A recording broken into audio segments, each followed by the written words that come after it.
I'm Xavier Welcome. Alright, so imagine that you live in a village by the North and South Korean border between the time period of 1950 and 1953. Every single day you would live in fear that possibly the village you live in could be pillaged and burned by troops from either side.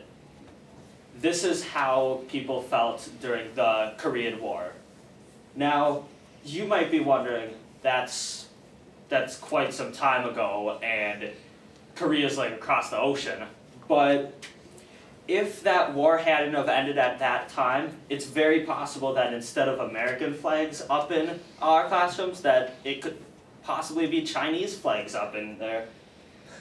And yeah, the Korean War just started in 1950 because of a surprise attack by the North Korean troops. And I'll just skip ahead a bit in my speech and I'll talk about the end of the war as well as the aftermath.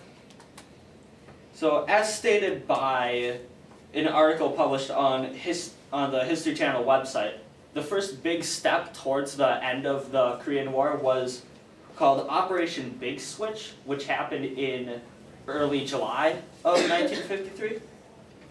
And that just allowed thousands of prisoners of war from either side to go back to the other side, which that was a big step towards the end of it.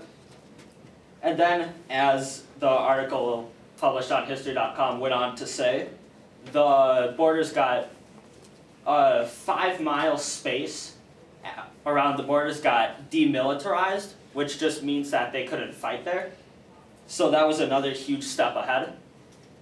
But then, on July 27th, 1953, as an article on BBC News' website published the 22nd of July 2003, an armistice was written by both sides, which was, odd thing is just temporary. So, or it was supposed to be just temporary, but that's been the only thing that's stopping the Korean War from continuing. Like, that's all that there is even now that's stopping it.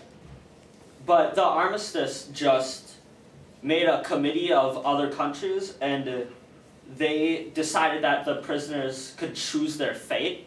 Like, they could either stay on the side that they were trapped in, or they could return to the other side. But now that the war had ended, the world that it happened in had definitely changed. There were a lot of casualties from the Korean War, and 50,000 Americans died during the war, as well as millions of Koreans and Chinese.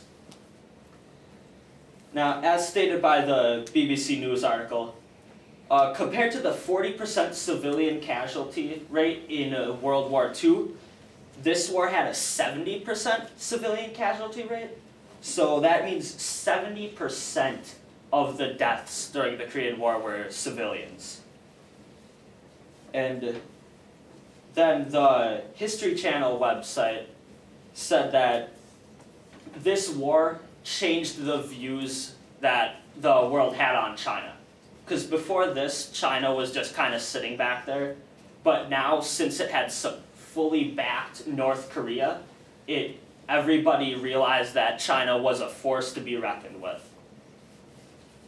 Now, I've talked about the end of the war and what the end of the war led to. And the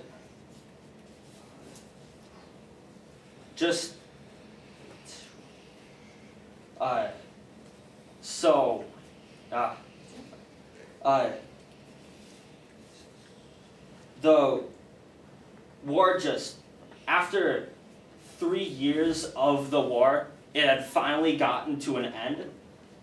And the war never changes, but the world that it happens in definitely does. There you go.